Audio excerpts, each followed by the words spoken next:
I'll introduce myself, who I am and stuff. Right, my name is Dan, so I'm here representing the Aspie world, which is my YouTube channel. I'm just going to talk about YouTube perceptions and what I'm doing to try and change perceptions of how people see people on the spectrum and kind of their reactions to it. And I'll get into it a little bit more, obviously. So who am I?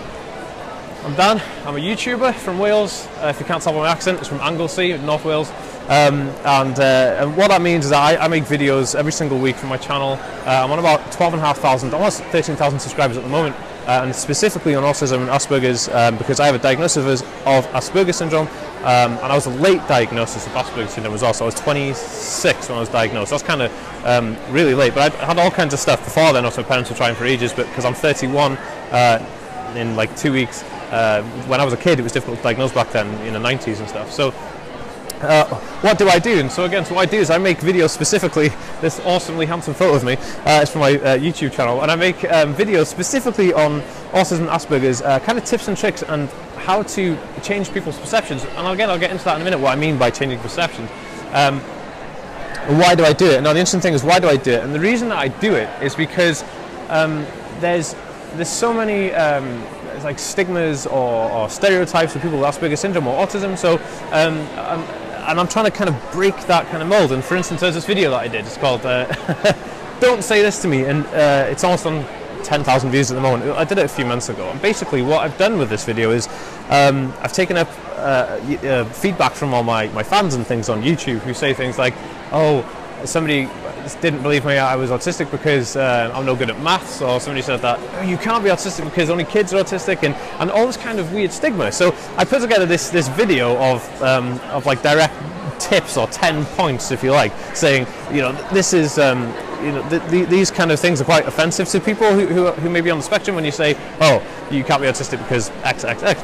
And so what this did is it kind of opened a lot of people's eyes, and the feedback I got from this specific video was that people said to me, "Oh, you know, I didn't realize I was treating people that way, and I didn't realize that it kind of affected you that much." And it's cool. And the praise I got from the community and the autism community for this video was really, really good. So I haven't got many slides, so I'm going to stay on the slide for just a second. And I'm sorry this photo is pretty bizarre, isn't it? But it was kind of a good thumbnail for eye-catching this. That's what we do on YouTube. But the funny thing is, I do videos, like I said, weekly videos, and the weekly uploads are specifically on topic. So I'll do, it's kind of like breaking down the entire spectrum into small chunks so people can digest it, because I feel a lot of people, when I was diagnosed, I went on the internet to try and find videos, try and find information, and it was very varied. I mean, the National Autistic Society did a great job hosting information, but it wasn't the most engaging, if you like, because you had to read loads, and it was like there's stuff you had to download, and it was like, so people really engaged more with video. So I decided to make these videos so that I could like relate to people, and then they could ask me questions, and you have an instant audience. And so why is it important? And the reason I believe it's important is because when you hear a word or hear a sound and you're not familiar with it, like we weren't familiar with autism or Asperger's when I was diagnosed. We were kind of just thrown in the deep end. Of my partner, she's standing there filming. We had a hard time trying to figure out where we were with everything and trying to figure out what does it all mean, and it's quite confusing for people. So what I try and do is make a less confusing, broken down version of how to understand the diagnosis, how to understand what happens next, how to understand help, how to understand yourself, because a lot of people find themselves quite lost, especially if they have a condition that they don't understand. And I find that it's so helpful to people. That's why I do it. And the other reason that I do it, or the other reason why it's important, is because people are searching all the time to try and find more information on it. And if you can direct them to a point of information from somebody who has a condition, who can give them that information or access specific experiences, then people kind of have, I don't know, they have more of an ease of understanding it, and it can kind of help break the barrier. So like some people use my channel because they may be professionals working in the field, or they are like people who are carers, or they may be parents or family members of someone who is on the spectrum, and they'll kind of go through my playlist and see like, oh, what does this mean if they do this, like hand flapping or whatever, or how sensory stuff it affects people. And I find it really does open all these doors, and it's really cool. And obviously it's needed, because obviously I have a really big, large following of people now who are always asking me more questions and interacting and asking me questions, and that's the cool thing about it. So why YouTube specifically? As you can see, I'm highly branded. The reason I use YouTube specifically is because YouTube have over 1 billion active users, which is crazy. I mean, like, it's the second largest search engine in the entire world. and over a billion, it's like 1,300,000,000 active users, which is crazy. So when people are searching for information, they're going to go search on YouTube, and why YouTube is very, very good, and why I use it as a platform for what I'm doing to try and spread awareness, knowledge, education, even on a like a small pseudo level, because I'm not like no expert, and I'm not like an expert in the field. I don't have qualifications in it. I'm actually a scientist and a musician, but like for me, it's life experience, and that's super valuable. And from my perspective, that's super valuable. So why YouTube? YouTube offers a platform where I can put videos out, people can interact with me directly, just ask comments, they can put thumbs up, they can they can suggest videos, we have long discussions, and it's really cool. So one of the things I do is I read out comments from people at the beginning of the video. So somebody says, I've got a boyfriend or a girlfriend, and they've got a condition like ASD or something, or ADHD or something, and then they say, well, how do I do this? And I'll kind of read out the comment, and then I'll explain it to them live, but kind of recorded on my YouTube channel, and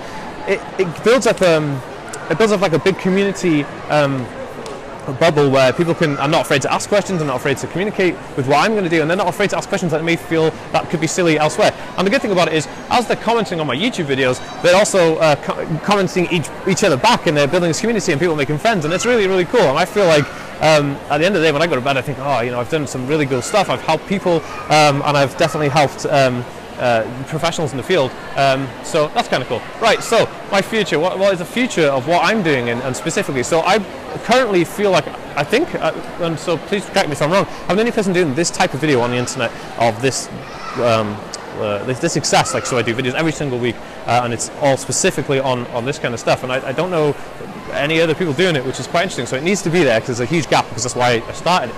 So for me, the future is to continue with online video, because online video is changing the way we see things, it's changing everything, it's changing how people digest information.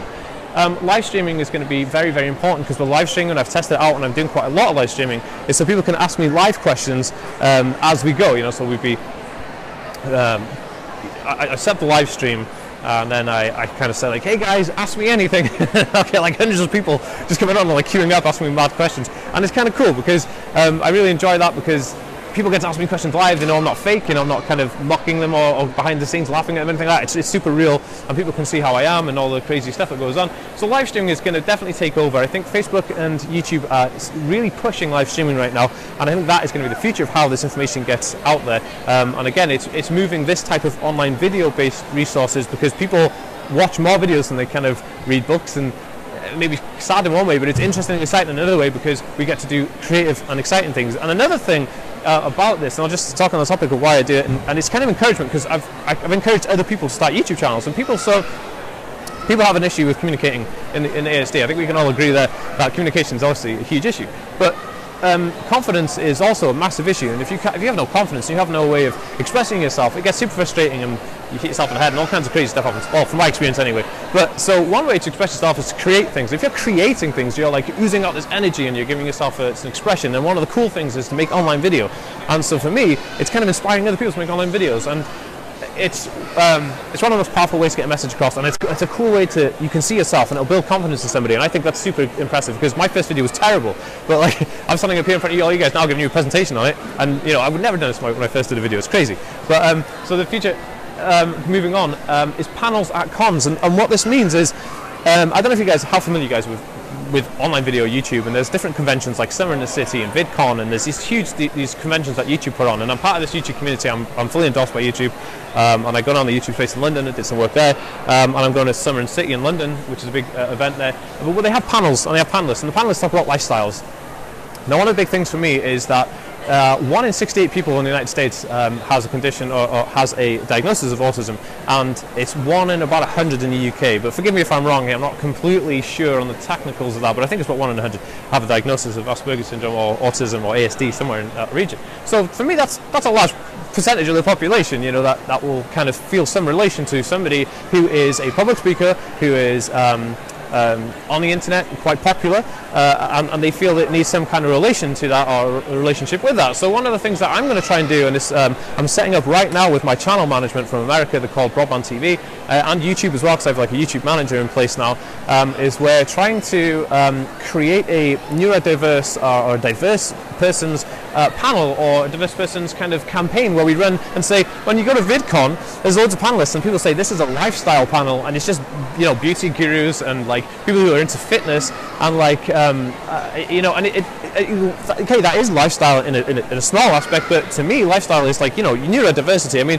the LGBTQ plus community is coming right in right now, and it's great because they're getting loads of recognition, but I always feel like autism and the ASD or the Autism Spectrum disorders are the forgotten kind of souls. You know, like back in the 70s there would be no access for wheelchairs in places, but now we're seeing it everywhere. It's standard, but people always forget about autism. It's like, you know, they don't accommodate for people on the spectrum, and it's crazy. So what I'm trying to do is change people's perspectives, because I feel like I've got a personality and a voice to do that, which is kind of cool.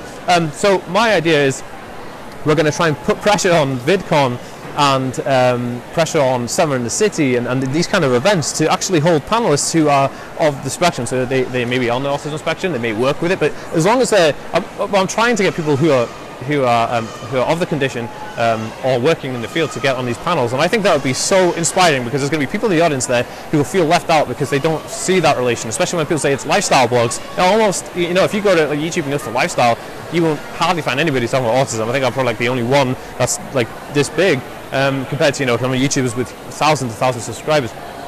And it's kind of, I feel maybe people on the autism spectrum feel left out when they go on there, and they feel kind of left, you know, pushed to the side because they go, well, lifestyle and this is my lifestyle, but nobody's really representing me. So it's about representation, it's about confidence, and it's about enlightening people and seeing the awareness rise, but in a positive way. And one of the interesting things that I'm going to continue to do for my videos, my online videos, and what I do specifically on my channel, which I think gives it its success, is that when I first started looking for YouTube videos on autism and Asperger's, it was very negative, and there's no disrespect to anybody, but I found that people were trying to explain themselves emotionally, but we have a difficulty with that in the community. It's a huge issue, and so sometimes it comes out really negative, and it's really like, you know, my girlfriend always says to me, like, oh, you know, it's so serious. I'm like, well, again, I'm not. You know, I'm like sitting there watching TV, I'm like just concentrating on, you know, bizarre things, but and so I found it was super negative, so people weren't really interacting and it wasn't getting any emotion or traction. So one of the things that I do is I try and make it as fun, upbeat and engaging as possible. So I'm like, oh, you know, I got catchphrases about my hair and my hair's blue and all this rubbish, and the good thing about it is that it's giving people a light-hearted way to watch something, because when you watch something negative, you're like, oh, you never watch it to the end, you want to turn it off because it makes you feel sad and you want to kill yourself. But like, if you're watching something that's super engaging and super like fun and upbeat, and you're like, oh, this guy's so funny, or we're having fun here, and I can ask him questions, and he's talking about his hair and his dog, and you know, and funny things like that, I think it helps people watch the rest of the video, and you can get so much more out. The watch time is going to be perfect. So with that being said, that is what I do, and that's what I'm going to continue to do. And thank you guys for listening to my very short demonstration on what I'm doing right now, but